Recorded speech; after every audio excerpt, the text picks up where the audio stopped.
At tara nga guys, samahan niyo akong pasyalan itong mini sunflower dito sa aming bayan.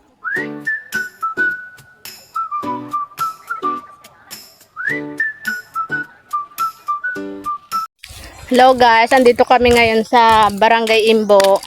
Ayan, punta kami dito sa sunflower farm. Ayan guys, oh. Medyo mainit pa guys kasi mga alas 3 lang eh. Ganda, ganyan. Ito nga guys, maganda punta dito kasi kami lang ang nandito. Ayan.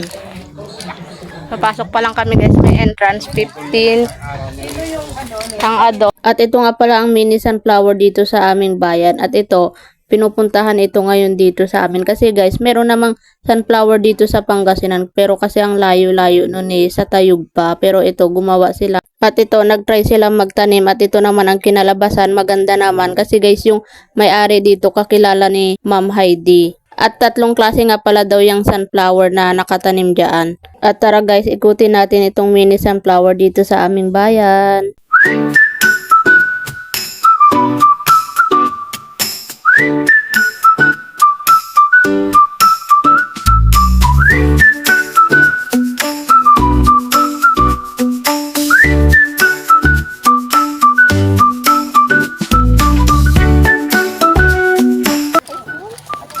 Guys, tamang pasyal lang din pag may time. Ayan, where are you? Ay, selfie siya. Dito ka dali.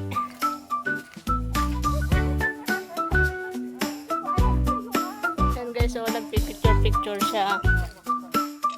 Ang ganda naman niyan yan.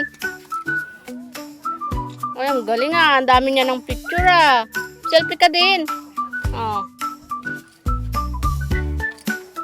Guys, bali itong ano niya, itong sunflower niya, marami palang klase. Ito oh, yung isa lang yung hawakan, yung ganito niya. Ito oh, picture pa ako.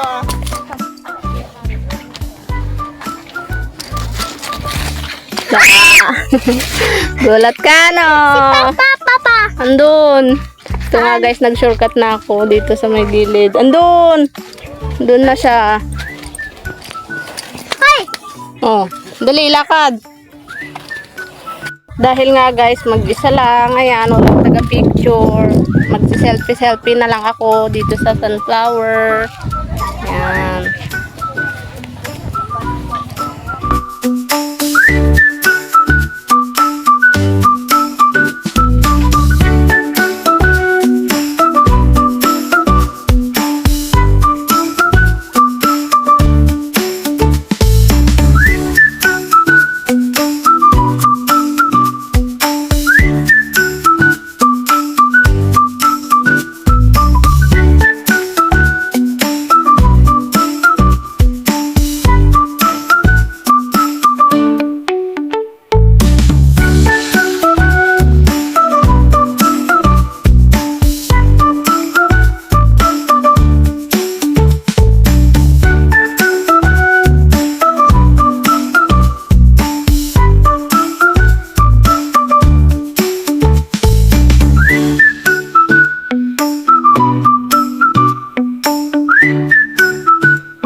At ito nga guys, tapos na rin kami namasyal dito sa mini sunflower maze. At paglabas nga namin dyan guys sa mga sunflower na yan, kasi nga diba matataas yung sunflower. Dami na rin mga tao, karamihan mga estudyante, halata naman galing sa kanilang mga school kasi nibang manaka uniform.